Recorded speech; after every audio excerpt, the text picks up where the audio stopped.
Boruto 2 Blue Vortex Chapter 4 spoilers are out. The chapter cover is of Kawaki and the title is called Awakening.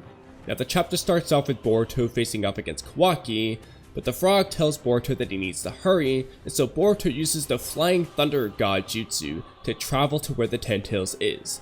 But the Ten Tails has suddenly disappeared. Now the first thing to note is that, first of all, Boruto has the Flying Raijin Jutsu apparently, and what I'm most interested in there is, did he figure the jutsu out by himself? Did he learn it from Sasuke? Or did he learn it from Kashin Koji, who inevitably is involved with Boruto given that he has the Kashin Koji tones? What's also interesting though is, we'll see more of it throughout the chapter here, but it seems like Boruto's use of Flying Raijin is different from that of Minato and Tobirama. There doesn't seem to be any Flying Raijin markers where Boruto is. So presumably it's either related to his toads or something else. Boruto took it a step further maybe, I'm not fully sure, but I don't see any Flying Raijin markers anywhere in this chapter. So in one way or another, Boruto has altered the technique at least a little bit. But anyway, a new enemy has emerged and it looks a lot like Bug, and Code actually thinks it is Bug, but Boruto says that no, this is a god tree. And it's because it's basically it came from the bug tree that was created when a claw grime bit Bug. It created this new being thing that looks like Bug, but also looks like a claw grime, and it's got claw marks on him. It's got the big beard. Anyway, it's the bug tree is what I'm gonna call it. And the bug tree starts attacking Boruto, and it slams him against the wall. He tries to use a lightning style jutsu, but it doesn't do anything, and it continues to attack him, but Boruto again uses Flying Raijin to dodge, and once again, there doesn't seem to be any Flying Raijin markers anywhere around where Boruto is. The first time when he came to this dimension, he just teleported in mid-air to a random spot. Then the second time, he teleported kind of near Code, but not actually to Code directly.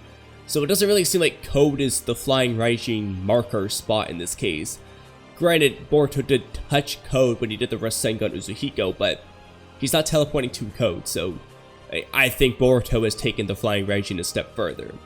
Anyway though, another enemy appears, and this time it doesn't look like Bug, and instead, it actually looks like maybe 4 different potential characters. So, the one it looks the most like to me is honestly Kawaki, which doesn't really make sense because Kawaki definitely isn't a tree right now. We literally see him in this chapter and the chapters before, so I don't know why he would be a tree. But it really does look a lot like Kawaki, more so part 1 because of the hair, but I mean the claw mark on his head kind of reminds me of Kawaki's part 1 hair. He's got a very Kawaki-like face, and he's just got like a Kawaki-like attitude, I feel like. Just the way he's got the hands in the pockets like Kawaki. He's just giving me Kawaki vibes, but again, it doesn't really make much sense. So another one would be Ishiki. The way he's flying up in the air reminds me of Ishiki when he's flying over Konoha. The markings on his stomach kind of reminds me of Ishiki. Ishiki had very battered, tattered clothes too, at least during the Kashin Koji fight. But again, Ishiki wasn't turned into a tree, so it's still kind of weird, but I could definitely say something about Ishiki being related to the Ten Tails itself, and that's fine, but these guys are like the tree beings, and Ishiki wasn't turned into a tree. The same thing goes for Jigen, you know, another person you could say kind of looks like, but Jigen was dead and Ishiki resurrected him, so that makes even less sense. And the last one would be Amato. Now, this guy doesn't really look like old man Amato. It would have to be like a young Amato, which is weird. The only reason I propose is because Amato looks like Kawaki, and we haven't seen Amato since chapter 79 when he was yelling at Shikamaru. And given the identities of one of these claw grime tree people that we're going to see in a little bit, who is another person we haven't seen in a while, you know, I could kind of see where they're going if they have Amato be turned into one of these tree people. But the problem is that it doesn't look like old man Amato. He doesn't have any of the facial hair, like the bug tree got the bug beard, so I don't know why the Amato tree wouldn't get the Amato beard, you know, or the Amato cigarette or something, you know what I mean? Like, it just really looks like Kawaki to me. Ishiki second place, but Kawaki first place, and it's just weird. We don't get much from this tree person to really pinpoint what their identity is. But we do get 2 more new claw grime tree people, and the first one, I'm calling it now, is Moegi. Like, it's got the Moegi hair, it looks like Moegi. There's another reason I'll get into when we get into the fight part of this chapter. It also reminds me of Hela from Thor, but no, I'm calling it, that's Moegi. Now, Boruto is especially wary of this guy in the hood who, while he's in the hood, looks a lot like Jigen, but it's not Jigen. But then the chapter cuts back to the Leaf Village with Kawaki and Sarada arguing over what they should do with Boruto, and Sarada says that she won't let Kawaki control Konoha, and that they should help Boruto take down Code.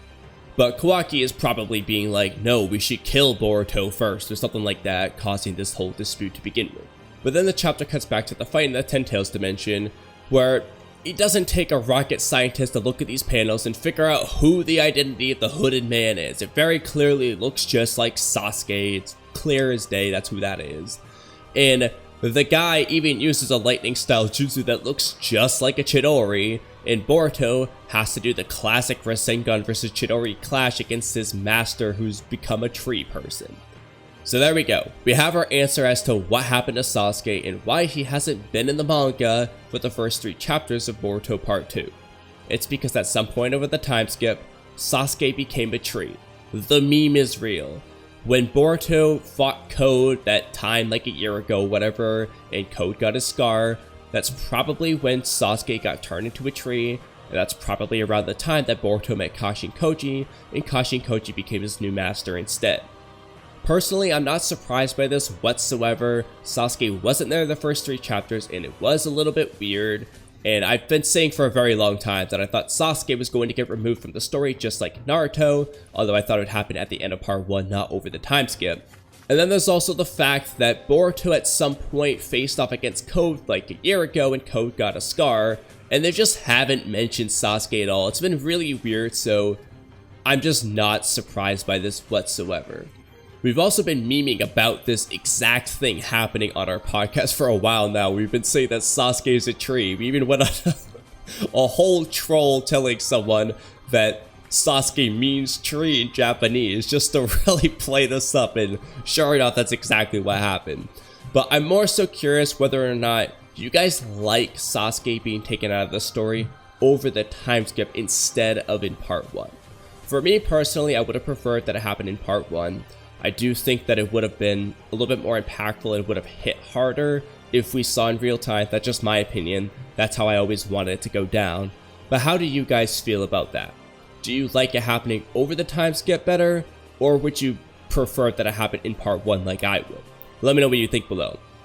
But anyway, during the fight here, the Moegi Claw Grime does a jutsu on Boruto where she traps him in a bunch of earth gravel, it looks like. And it looks identical to Moegi's Earth-style gravel jutsu that she used on Amado in chapter 44.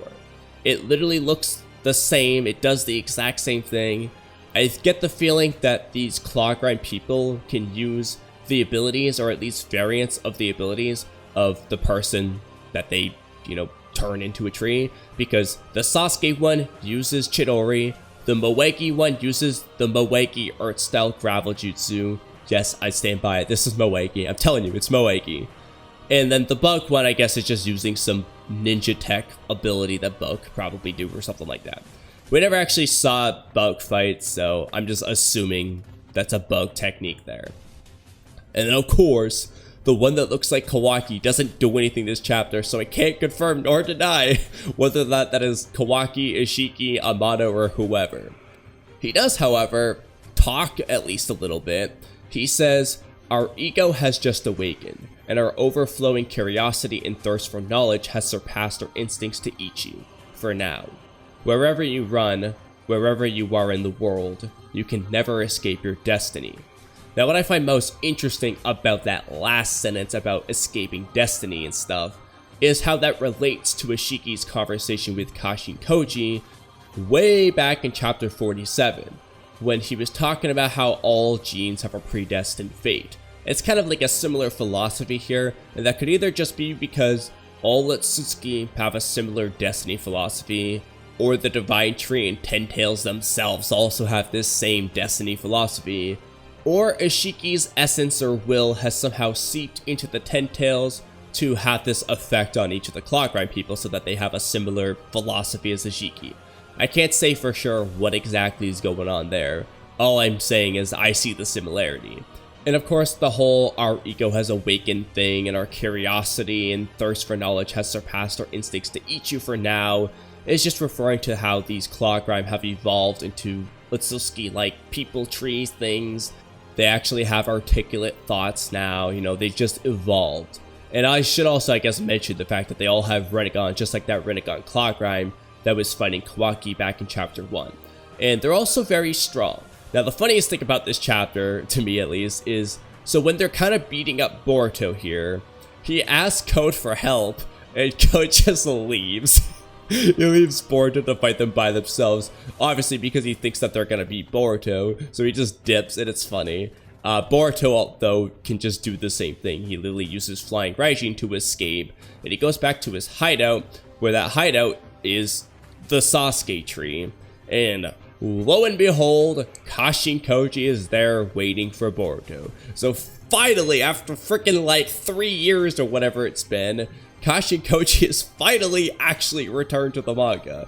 Super happy about that. I can't wait for more Kashin Koji greatness. I'm very hyped about that. It's nice seeing the Sasuke tree. What's really interesting here, though, actually, is... So we already saw the Sasuke Clock Grime. So I guess, like, when they become a tree, like, a Sasuke Clock Grime spawns out of the Sasuke tree or something. I don't really know what happens there because, you know, the Sasuke tree is clearly here in real time, but so is the Sasuke Clock Grime. So I don't really know. It's not like the tree turned into the Clock Grime. It's like it spawned a Sasuke Clock Grime or something. I don't really know, but it does something of that nature.